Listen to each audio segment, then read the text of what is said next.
frequency ranges have different physical properties. And one thing I found really interesting was a 20 hertz sine wave. A pure 20 hertz sine wave is 56.5 feet long. So like from here to where Jimaro is standing. That's 20 hertz. Now, we don't really need to deal with, well, maybe the reggaeton guys. The reggaeton guys deal with 20 hertz a lot. But, and that's another property that's as old as instruments. Everybody knows how rock and roll and cool the tuba is. But it presents an interesting example, because I think the lowest note on a tuba is like a low A. Below piano range, actually. It's actually really difficult to hear. And only the best tuba players can play the lowest note in a tuba. And if you unfurl a tuba, that low A frequency is probably, I have it here somewhere. Yeah, it's like a low A. So it's 20 feet long.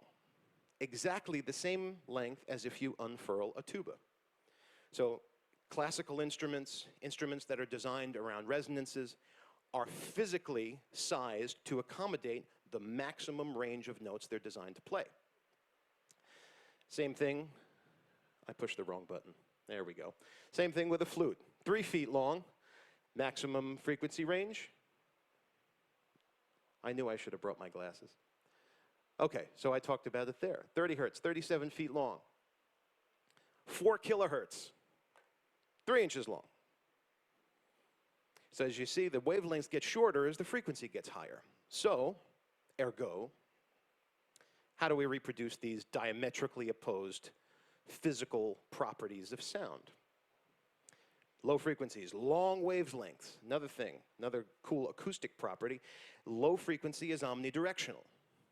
Well, we perceive it as omnidirectional. We don't localize low frequencies very, very well.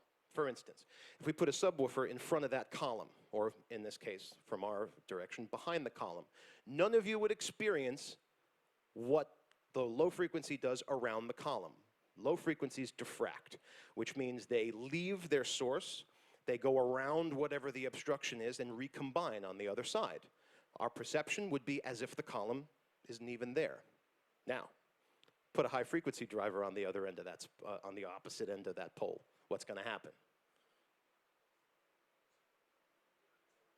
Reflections, exactly. High frequencies are going to bounce off that pole, go everywhere but where you want them to go, the listener.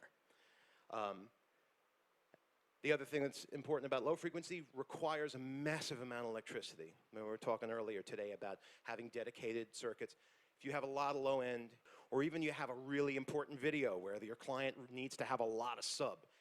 So you got 4 sub boxes on 120 amp circuit, you're going to get to a point where it's not going to stay on. So it's important to know what it's connected to. Low frequency requires a lot of power. Conversely, high frequencies, really short wavelengths, so they tend to rattle around like flutter echoes, other acoustic anomalies, that phase cancellations. I won't get that advanced. They're also really directional. They go where you point them. So again, what do we do? The low stuff we don't even hear really well. The high stuff, only dogs can hear it. This mid-range we hear really well, and there's like all these weird acoustic properties and how my reproduction system is going to interact with my room. What the hell do we do with all this stuff? Probably the most important and the first audio circuit that you encounter as a small child when playing with, well, now you play with iPods.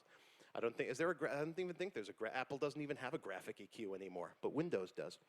Filters, EQ. Most important tool as an audio engineer. An equalizer is different from a filter.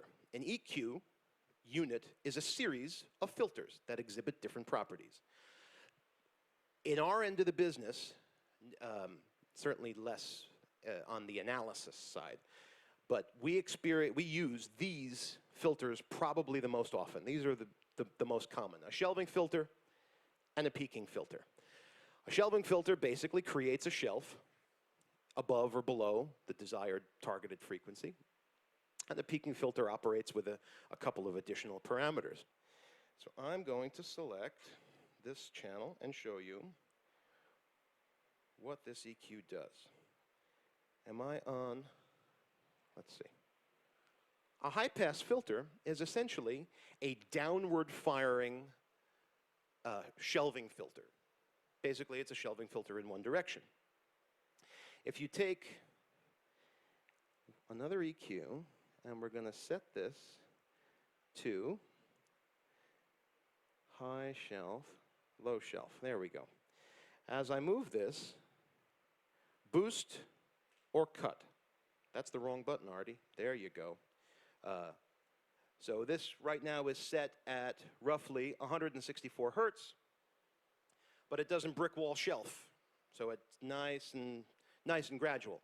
That's known as a musical sounding curve. A lot of studio guys, it's a musical EQ.